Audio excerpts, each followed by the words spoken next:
قال لا تخافا إنني معكما أسمع وأرى. അസ്സലാമു അലൈക്കും വറഹ്മത്തുള്ളാഹി വബറകാതുഹു.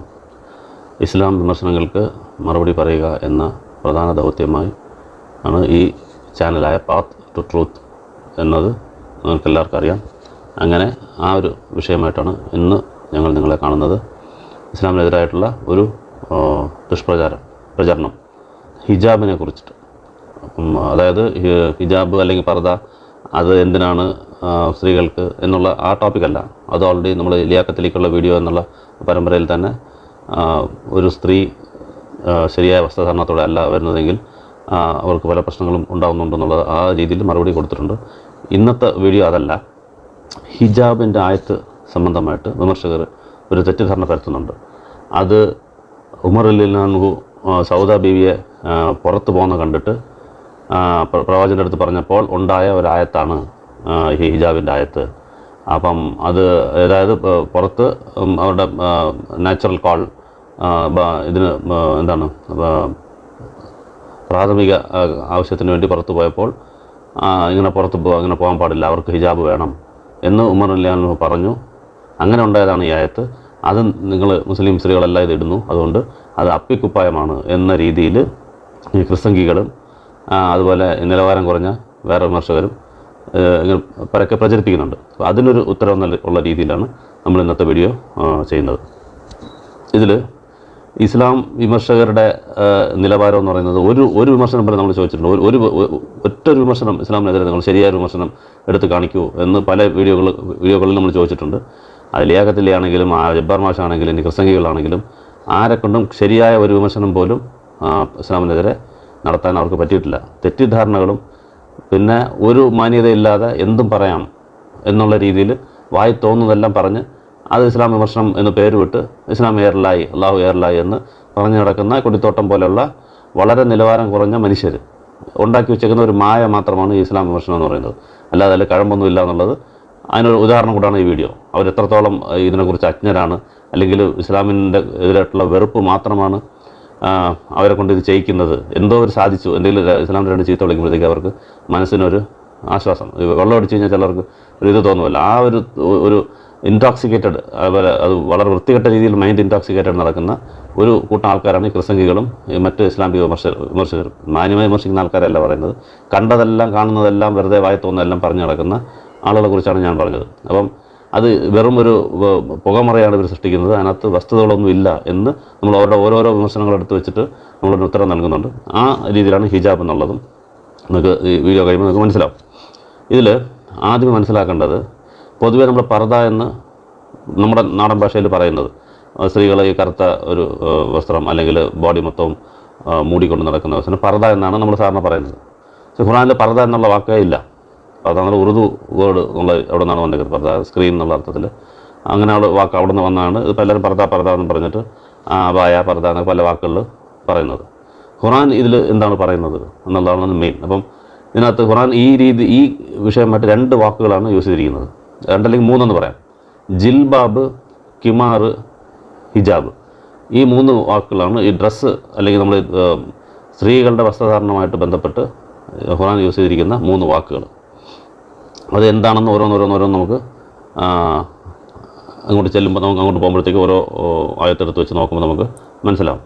ഇതിൽ പ്രാഥമികമായിട്ട് മനസ്സിലാക്കേണ്ടത് രണ്ട് കാര്യങ്ങളെ കോർത്തിണക്കി അല്ലെങ്കിൽ മിക്സ് ചെയ്തിട്ടാണ് ഇവർ ഈ തെറ്റിദ്ധാരണ പരത്തുന്നത്. ഒന്ന് ജിൽബാബ് അല്ലെങ്കിൽ കിമാർ, ഈ രണ്ട് വാക്കുകൾ ഖുർആനിലുണ്ട്. ഇത് എല്ലാ സ്ത്രീകൾക്കും അവരുടെ പ്രവാചകൻ്റെ ഭാര്യമാരും അല്ലാത്ത വിശ്വാസിനികൾക്കും കൂടെ ചേർത്ത് ഓൾറെഡി ഉണ്ടായിരുന്ന ഒരു റൂളാണ് ഈ ജിൽബാബ് എന്നുള്ളത്. അതായത് ദേഹം മറയ്ക്കുക, ഡ്രസ്സിൻ്റെ ഡീറ്റെയിൽസ് നമുക്ക് ഓരോ രണ്ടായിരത്തി നമുക്ക് മനസ്സിലാവും. ഖുർആൻ്റെ 24-31 ഖുർആൻ്റെ 33-59 നോക്കിക്കഴിഞ്ഞാൽ ഇത് മനസ്സിലാവും. ഇത് ഓൾറെഡി നമ്മൾ മുഖവും കൈയും ഒഴിച്ച് സ്ത്രീകൾ ദേഹം മറയ്ക്കണം എന്നുള്ള പൊതുവായ ഒരു നിയമം എല്ലാവർക്കും ഉള്ള, സ്ത്രീകൾക്കും വിശ്വസനീയമായ സ്ത്രീകൾക്കും പ്രവാചകൻ്റെ പത്നിമാർക്കും ഉള്ള ഒരു നിയമം ഓൾറെഡി അവിടെ ഉണ്ട്.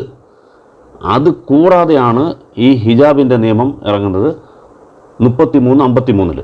ഈ ആദ്യം പറഞ്ഞ ഖുർആൻ്റെ 24, 31, ഖുർആൻ്റെ 33, 59 പൊതുവേ ഉള്ള ജിൽബാബ് ഡ്രസ്സിൻ്റെ ആയത്ത്, മുസ്ലിം സ്ത്രീകൾക്ക് എല്ലാവർക്കും ഉള്ള ഡ്രസ്സിൻ്റെ ആയത്ത് ഓൾറെഡി അവിടെ ഉണ്ട്. അല്ലാതെ ഇവർ പറയുന്നത് ഉമർ അല്ലാഹു പറഞ്ഞതിന് ശേഷമല്ല അത് വന്നത്. ഓൾറെഡി ആയത്ത് അവിടെ ഉണ്ട്. എങ്ങനെയാണ് സ്ത്രീകൾ അവരുടെ മുഖമക്കനകൾ, അതായത് തലയിലിടുന്ന തുണി അവരുടെ നെഞ്ചിൻ്റെ മുകളിൽ കൂടെ ഇടണം എന്നുള്ളത്. ബാക്കി പൊതുവെ മറയ്ക്കണമെന്നുള്ളത്, മുഖം കൈ വെച്ച് മറയ്ക്കണമെന്നുള്ളത് മറ്റു പല ഹദീസുകളിലും നമുക്ക് കാണാം. ഇത് തലയിലിടുന്ന ഡ്രസ്സ് അവിടെ നെഞ്ച് വരെ താഴ്ത്തിയിടണം എന്ന അർത്ഥം വരുന്ന ഈ രണ്ടായത്ത് ഓൾറെഡി അവിടെ ഉണ്ട്. അതാണ് ജിൽബാബ് അല്ലെങ്കിൽ കിമാർ എന്നുള്ള 2 വാക്കുകൾ വെച്ച് വരുന്ന ആയത്തുകൾ. അത് എല്ലാ മുസ്ലിം സ്ത്രീകൾക്കും ഉള്ളതാണ്. അത് കൂടാതെ എക്സ്ട്രാ നിയമമായിട്ടാണ് ഈ ഹിജാബിൻ്റെ ആയത്ത് എന്ന് പറയുന്നത് 33, 53. അത് പ്രവാചകൻ്റെ പത്നിമാർക്ക് മാത്രമുള്ളതാണ്. ഹിജാബ് എന്ന് പറഞ്ഞാൽ ആക്ച്വലി സ്ക്രീൻ എന്നാണ് അർത്ഥം. ശരിക്കും ഹിജാബ് മസ്തൂറ എന്നൊക്കെ വാക്കുകൾ ഉണ്ടല്ലോ. ഹിജാബ് എന്ന് പറഞ്ഞാൽ സ്ക്രീൻ എന്ന് പറഞ്ഞാൽ ഒന്നും കാണത്തില്ല. ഒരു സ്ക്രീനിൻ്റെ ബാക്കിൽ ഒരാൾ നിന്ന് കഴിഞ്ഞാൽ അയാളെ കാണാനേ പറ്റത്തില്ലല്ലോ. അങ്ങനെയാണ് ഈ ഹിജാബിൻ്റെ വചനം വരുന്നത്. അത് പ്രവാചകൻ്റെ പത്നിമാർ മുഖവും കൂടെ മറയ്ക്കണം. ഈ മറ്റു 2 ആയത്തിനകത്ത് മുഖം മറയ്ക്കേണ്ട എന്നുള്ള അർത്ഥം വരും. അതുപോലെ ഈ 2 ആയത്ത് കൂടാതെ മറ്റു പല ഹദീസുകളിലും നമ്മൾ കാണുമ്പോൾ മുഖം മറയ്ക്കാതെ ഉള്ള ആ മുഖവും മുൻകൈ ഒഴിച്ച് ബാക്കിയെല്ലാം മറയ്ക്കണം എന്നുള്ളത് സത്യവിശ്വാസനീയ സ്ത്രീകൾക്കുള്ള ഡ്രസ് കോഡും. അതുപോലെ പ്രവാചകൻ്റെ പത്നിമാർക്ക് അത് പറ്റത്തില്ല, മുഖവും കൂടെ മറയ്ക്കണം എന്ന ആയത്ത് എക്സ്ട്രാ ആയിട്ട് വരുന്നതാണ് 33, 53. അത് പ്രവാചകൻ്റെ പത്നിമാർക്ക് മാത്രമുള്ളതാണ്. ഇതാണ് ഇതിൻ്റെ ബേസിക് എന്ന് ഞാൻ എക്സ്പ്ലെയിൻ ചെയ്യാതെ എങ്ങനെയാണെന്നുള്ളത്. ഇത് ബേസിക്കായിട്ട് മനസ്സിലാക്കുക. ഒറ്റ ലൈനിലെ ആൻസർ ഇതാണ്. അതുകൊണ്ട് അത് ഉമർ അല്ലാഹു പറഞ്ഞത് പ്രവാചകൻ്റെ പത്നിമാരെ കുറിച്ച് എപ്പോഴും പറയും. പല ആൾക്കാരും വരുന്നുണ്ട്, വീടുകളിൽ വരുന്നുണ്ട്, പോകുന്നുണ്ട്, അവർ സംസാരിക്കുന്നുണ്ട്. അതിൽ നല്ല ആൾക്കാരുണ്ട്, ചീത്ത ആൾക്കാരുണ്ട്. അതുകൊണ്ട് ഫുള്ളായിട്ട് മറയ്ക്കാൻ പറയുക. താങ്കളുടെ പത്നിമാരോട് ഫുള്ളായിട്ട് മറയ്ക്കാൻ പറയുക. അതായത് ഹിജാബ് എന്നുള്ളത്, ഹിജാബ് പറഞ്ഞാൽ സ്ക്രീൻ എടുത്തുകൊണ്ട് പോകാൻ പറ്റത്തില്ല. സ്ക്രീൻ എന്ന് പറഞ്ഞാൽ ഒരു സ്ക്രീനിൻ്റെ പർപ്പസ് എന്താണോ ഒന്നും കാണാൻ പറ്റാത്തത്. അപ്പോൾ മുഖം മറച്ചു കഴിഞ്ഞാൽ ഇത് എക്സ്ട്രാ ആയിട്ട് വരും. പ്രവാചകൻ്റെ പത്നിമാർക്കുള്ള എക്സ്ട്രാ റൂളായിട്ട് ഇത് വരും. അങ്ങനെ മറച്ചുകൊണ്ട് പോകാൻ പറയൂ എന്ന് പല പ്രാവശ്യം പറഞ്ഞു പ്രവാചകൻ്റെ അടുത്ത് പറയും. പക്ഷേ പ്രവാചകൻ അത് വലിയ കാര്യമാക്കത്തില്ല. പക്ഷേ ഒരു സമയത്ത് സൗദാ ബീവി പുറത്ത് വന്ന് കാണുമ്പോഴത്തേക്ക് ഈ ആയത്ത് വരണം എന്ന ഉദ്ദേശത്തോടു കൂടി തന്നെ സൗദാ ബീവി ഞാൻ താങ്കളെ കണ്ടിരിക്കുന്നു, താങ്കളെ മനസ്സിലാക്കിയിരിക്കുന്നു എന്ന് പറയുമ്പോഴത്തേക്ക് സൗദാ ബീവി പോയിട്ട് പ്രവാചകൻ്റെ അടുത്ത് പറയും ഇങ്ങനെ ഉമർ അല്ലാഹു എന്നെ പറഞ്ഞു എന്നുള്ളത്. ആ സമയത്ത് അള്ളാഹു അവചനം ഇറക്കുകയും ചെയ്യും. ഇത് വരണമെന്ന് ആഗ്രഹിച്ചുകൊണ്ട് തന്നെയാണ് പറഞ്ഞത്. അവരുടെ പ്രാഥമിക ആവശ്യത്തിന് പോകുന്നതെന്ന് ചില ഹദീസുകളിൽ വരും. ചില ഹദീസുകൾ പുറത്ത് പോകുമ്പോൾ എന്ന് കണ്ടിട്ട് ഉമർ അല്ലാഹു ഒറ്റയ്ക്ക് കണ്ടു സ്ത്രീകൾ പുറത്ത് പോകാനേ പറ്റുന്നില്ല എന്നൊക്കെ പറയും. അതെല്ലാം ചുമ്മാതാണ്. ഒരു കൂട്ടത്തിലാണ് ഉമർ അല്ലാഹു നിന്നതെന്ന് കാണാം. ബുഖാരി 6240 ഒരു ഗ്യാതറിങ്ങിൽ ആൾക്കാരുടെ കൂട്ടത്തിലാണ് ഉമർ അല്ലാഹു നിൽക്കുന്നത്. അങ്ങനെ പുറത്ത് പോകുന്നത് കണ്ടിട്ടാണ്. പുറത്ത് പറഞ്ഞാൽ പുറത്ത് ദൂരെയാണ് അവർ പോകുന്നത് പ്രാഥമിക ആവശ്യത്തിന് വേണ്ടിയിട്ട്. അവിടെ പോയി കണ്ടെന്നല്ല, വീട്ടിൽ നിന്ന് പുറത്ത് കാണുമ്പോഴേ കണ്ടു. കൂട്ടത്തിൽ നിൽക്കുന്ന ആളുകളെ കൂട്ടത്തിൽ നിൽക്കുമ്പോൾ ഉമർ അല്ലാഹു ഉണ്ട്. അപ്പോൾ പുറത്ത് പോകുന്നത് ഹിജാബ് ഇല്ലാതെ പോയി. ഹിജാബ് പറഞ്ഞാൽ മുഖം മറച്ചിട്ടില്ല, ബോഡി ഫുള്ളും ഓൾറെഡി മറയുന്ന ആ പർദാ സിസ്റ്റം, അത് നമ്മൾ പറയുന്ന പർദാ സിസ്റ്റം, ജിൽബാബ് എന്നുള്ളത് ഓൾറെഡി ഉണ്ട്. ഇത് കൂടാതെ മുഖം മറയ്ക്കണമെന്ന് ഉമർ അല്ലാഹു വലിയ നിർബന്ധമായിരുന്നു. ഇത് എങ്ങനെയെങ്കിലും ആയത്ത് വന്നാൽ കൊള്ളാം. അപ്പോൾ ഇങ്ങനെ നിർബന്ധിച്ച് പ്രവാചകന് ഒരു ബുദ്ധിമുട്ട് പോലെ ഉണ്ടാക്കിയാൽ അത് വരും എന്നുള്ള രീതിയിൽ അത് അള്ളാഹു പല സമയത്തും ഉമർ അല്ലാഹു വിചാരിക്കുന്നവർക്ക് ആയത്ത് വന്നിട്ടുണ്ട്. 2-3 സന്ദർഭങ്ങൾ വേറെയും വന്നിട്ടുണ്ട്. അപ്പം അങ്ങനെ വിചാരിച്ച് പറഞ്ഞത് കറക്റ്റായിട്ട് അള്ളാഹു ആയത്ത് പ്രവാചകൻ്റെ പത്നിമാർക്ക് വേണ്ടി ഉണ്ടായതാണ് 33, 53 എന്നുള്ളത്. ഇത്രയേ ഉള്ളൂ. ഇതിൻ്റെ 1 ലൈൻ ആൻസർ ഇതാണ്. അപ്പം ഈ പർദ എന്ന് പറയുന്നത് മൊത്തത്തിൽ എല്ലാ സ്ത്രീകൾക്കും ഈ സന്ദർഭത്തിലല്ല വന്നത്, അത് നേരത്തെ ഉണ്ട്. ഇതാണ് ഈ കൃഷ്ണഗീരിലുള്ള ഉത്തരം ഒറ്റ ലൈനിൽ. ഇനി നമുക്ക് വിശ്വാസികൾക്ക് മനസ്സിലാക്കാനായിട്ട് കുറച്ച് ഡീറ്റെയിൽ ആയിട്ട് തന്നെ ഇത് നോക്കണം. ഫസ്റ്റ് ഖുർആൻ്റെ 24, 31 അതിനകത്ത് ഞാനത് വായിക്കാം.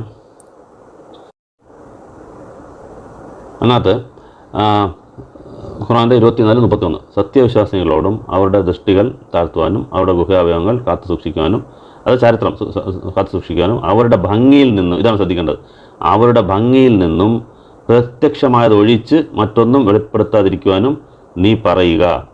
അവരുടെ മക്കനകൾ കുപ്പായ മാറുകൾക്ക് മീതെ അവർ താഴ്ത്തിക്കൊള്ളട്ടെ. ഇതാണ് വചനം. അപ്പം ഇതിനകത്ത് അവരുടെ ഭംഗിയിൽ എന്നുള്ള വാക്ക്, ഭംഗിക്ക് പകരം സീനത്ത് എന്നുള്ളതാണ് ഖുർആൻ്റെ ആയത്തിലുള്ള വാക്ക്. സീനത്തിന് അലങ്കാരം എന്ന് വേണം നമുക്ക് ട്രാൻസ്ലേറ്റ് ചെയ്യാൻ. അപ്പോൾ ചില ആൾക്കാർ എന്ത് ചെയ്യുന്നു വെച്ചാൽ ഈ അലങ്കാരം എന്നുള്ളത് മുഖവും ഒരു അലങ്കാരമാണ്, അല്ലെങ്കിൽ മുഖവും ആകർഷിക്കുന്നതാണ്, അതുകൊണ്ട് മുഖവും കൈയും കാലും എല്ലാം മറയ്ക്കണം എന്നുള്ളതിന് ഈ അലങ്കാരത്തിന് ബ്യൂട്ടി അല്ലെങ്കിൽ അവരുടെ സൗന്ദര്യം എന്ന സീനത്തിന് അർത്ഥം കൊടുക്കും. സീനത്തിന് സൗന്ദര്യം എന്ന അർത്ഥം കൊടുത്തിട്ട് മുഖവും കൂടെ മറയ്ക്കണം, മുഖവും കൈയും കാലും എല്ലാം സൗന്ദര്യം തന്നെയാണ്, അത് മറയ്ക്കണമെന്ന് ചില പണ്ഡിതന്മാർ പറയും. പക്ഷെ ശരിക്കും സീനത്ത് എന്നുള്ളത് അലങ്കാരം എന്നുള്ള അർത്ഥത്തിലാണ് വന്നിരിക്കുന്നത്. അത് നമുക്ക് വേറെ ഖുർആൻ്റെ ആയത്തുകൾ വെച്ചിട്ട് നോക്കാം എവിടെയൊക്കെയാണ് അത് സീനത്ത് എന്നുള്ള വാക്ക് വന്നേക്കുന്നുള്ളത്. അപ്പം പ്രത്യക്ഷമായ അലങ്കാരങ്ങൾ എന്ന് പറഞ്ഞാൽ ഈ ലിപ്സ്റ്റിക് ഇടുക, ആഭരണങ്ങൾ ഇടുക, മേക്കപ്പ്, ഡ്രസ്സ് പോലും ഒരു അലങ്കാരമാണ്. അതായത് ഒരു മനുഷ്യൻ അല്ലെങ്കിൽ ഒരു സ്ത്രീ അവരുടെ ആ അലങ്കാരം എക്സ്ട്രാ നമ്മളായിട്ട് ചെയ്യുന്ന കാര്യങ്ങൾ, ലിപ്സ്റ്റിക് ഇടുക, ആഭരണം ഇടുക എന്നൊക്കെ പറഞ്ഞാൽ നമ്മളായിട്ട് ചെയ്യുന്ന അതിനെയാണ് സീനത്ത്. അത് മറച്ചുകൊള്ളുക പ്രത്യക്ഷമായത് ഒഴികെ എന്നാണ് ഇതിനകത്ത് പറയുന്നത്. ഇപ്പോൾ ഇതിൻ്റെ ആക്ച്വൽ അർത്ഥം ഈ ആഭരണങ്ങൾ, ലിപ്സ്റ്റിക്, മേക്കപ്പ് ഇതൊക്കെ ഉണ്ടല്ലോ, അതൊന്നും പുറത്ത് കാണാൻ പാടില്ല. പ്രത്യക്ഷമായത് ഡ്രസ്സ് പക്ഷേ ഇട്ടത് കാണാനല്ലേ വരും. ഏത് ഡ്രസ്സ് ഇട്ടാലും അത് മൂടിയാലും അതൊരു ഡ്രസ്സാണ്, അതൊരു അലങ്കാരം തന്നെയാണ്. ഡ്രസ്സ് ഒഴിച്ച ബാക്കിയെല്ലാം നിങ്ങൾ മറയ്ക്കണം. അഥവാ അതിൻ്റെ എന്താണ് വലിയ മാലകൾ, വളയ്ക്ക് മാത്രം ഒരു എക്സെപ്ഷൻ ഉണ്ട്, അത് സെപ്പറേറ്റ് വേറെ ഹദീസുണ്ട്. വള പുറത്ത് കാണാമെന്നുള്ളത് ഒരു എക്സെപ്ഷൻ ഉള്ളതുകൊണ്ട് അതൊഴിച്ച് ബാക്കി എല്ലാ ആഭരണങ്ങളും മറച്ചിരിക്കണം എന്നുള്ളതാണ്. ഡ്രസ്സ് നല്ല ഡ്രസ്സ് അവർക്ക് കാണുകയും ചെയ്യാം. ഇതാണ് ഇതിൻ്റെ അർത്ഥം. അത്രയുള്ളൂ. സീനത്ത് എന്ന് പറയുമ്പോൾ മുഖം അവരുടെ സൗന്ദര്യമല്ല, അലങ്കാരം എന്നുള്ള അർത്ഥം കൊടുത്തു കഴിഞ്ഞാൽ എക്സ്ട്രാ ചെയ്യുന്ന കാര്യങ്ങളാണ്. ഇത് സീനത്ത് എക്സ്ട്രാ ചെയ്യുന്ന കാര്യമാണ് എന്നുള്ളതിന് മനസ്സിലാക്കാൻ നമുക്ക് ഈ സീനത്ത് ഖുർആൻ്റെ വേറെ എവിടെയൊക്കെ ഉപയോഗിച്ചിട്ടുണ്ടെന്ന് നോക്കിക്കഴിഞ്ഞാൽ ആകാശത്തിലെ നാം നക്ഷത്രങ്ങളെ കൊണ്ട് അലങ്കരിച്ചു എന്ന് വരും. അപ്പോൾ നക്ഷത്രങ്ങൾ ഒരു അലങ്കാരമായിട്ടാണ് കാണിച്ചിരിക്കുന്നത്. അവിടെ എല്ലാം സീനത്ത് എന്നാണ് പറഞ്ഞേക്കുന്നത്. എക്സ്ട്രാ അതായത് ആകാശം അവിടെ ഉണ്ട്, ആകാശം ഇല്ലാതെ അതിൻ്റെ എക്സ്ട്രാ ഒരു സാധനം വെച്ചിട്ട് അലങ്കരിക്കുക നക്ഷത്രങ്ങൾ. അപ്പം ആകാശം തന്നെ നക്ഷത്രമാവില്ല. ആകാശം തന്നെ സൗന്ദര്യം എന്നുള്ളതല്ല. സീനത്ത് എന്ന് പറഞ്ഞാൽ എക്സ്ട്രാ ആയിട്ട് ചെയ്യുന്നത്. അതിൻ്റെ ആകാശമുണ്ട്, അതിൻ്റെ അല്ലാത്ത കൂടുതലായിട്ട് ചെയ്യുന്ന ഡെക്കറേഷൻസ്, അതാണ് ആ നക്ഷത്രങ്ങൾ എന്ന് പറയുന്ന ആയത്തുകൾ ഖുർആൻ്റെ 15, 16, 37, 6, 41, 12, 50, 6. അപ്പം ഈ സീനത്ത് എന്നുള്ള ആ വാക്ക് നമുക്ക് ഖുർആൻ്റെ 15, 16, 37, 6, 41, 12, 50, 6, 67, 5 ഇത്രയും സ്ഥലത്ത് ഖുർആൻ്റെ ആയത്തുകളിൽ ഈ നക്ഷത്രങ്ങളെ നമ്മൾ സീനത്താക്കി അല്ലെങ്കിൽ അലങ്കാരമാക്കി എന്ന് പറയുന്നത് കാണാം. അതുപോലെ ഭൂമിയിലുള്ളത് നിങ്ങൾക്ക് അലങ്കാരമാക്കി എന്ന് പറയുന്ന ഒരു ആയത്ത് ഖുർആൻ്റെ 18:7. ഭൂമിയുണ്ട്, അതിൻ്റെ പുറത്തുള്ള ചെടികളും മരങ്ങളും അതൊക്കെ നിങ്ങൾക്ക് ഒരു അലങ്കാരമാക്കിയിരിക്കുന്നു എന്നുള്ളത് 18:7. അതുപോലെ നിസ്കാരത്തിന് പോകുന്നതിന് മുമ്പേ നിങ്ങളെ അലങ്കരിച്ചു കൊള്ളുക എന്നത് ഖുർആൻ്റെ 7:31. ഇവിടെ എല്ലാം സീനത്ത് എന്നാണ് കാണിക്കുന്നത്. അപ്പം ഇതിൻ്റെ എക്സ്ട്രാ അലങ്കാരത്തിനെയാണ് സീനത്ത് എന്ന് പറയുന്നത്. അതുകൊണ്ട് മുഖവും കൈയും ഇതിനകത്ത് വരില്ല. എന്താണ് എക്സ്ട്രാ ആയിട്ട് ചെയ്യുന്ന അലങ്കാരം, അതിനകത്ത് ഈ ഡ്രസ്സ് വെച്ച് ബാക്കിയൊന്നും കാണിക്കാൻ പാടില്ല. വളയ്ക്ക് സെപ്പറേറ്റ് ആയിട്ട് എക്സെപ്ഷൻ ഉണ്ട്. ഇതാണ് ഈ ആയത്തിൽ നിന്ന് നമുക്ക് മനസ്സിലാക്കാനുള്ളത്. ഇനി അടുത്ത ആയത്ത് 33:59. ഖുർആൻ്റെ 33:59 അത് വായിക്കുമ്പോൾ, നബിയെ നിൻ്റെ പത്നിമാരോടും പുത്രിമാരോടും സത്യവിശ്വാസിനികളുടെ സ്ത്രീകളോടും അവർ തങ്ങളുടെ മൂടുപടങ്ങൾ തങ്ങളുടെ മേൽ താഴ്ത്തിയിടാൻ പറയുക. അവർ തിരിച്ചറിയപ്പെടാനും അങ്ങനെ അവർ ശല്യം ചെയ്യപ്പെടാതിരിക്കുവാനുമാണ് ഏറ്റവും അനുയോജ്യമായത് എന്ന് പറയുന്നുണ്ട്. അവിടെ മൂടുപടങ്ങൾ എന്നുള്ളിടത്ത് കിമാർ എന്നുള്ള വാർത്തയാണ് ഉപയോഗിച്ചിരിക്കുന്നത്.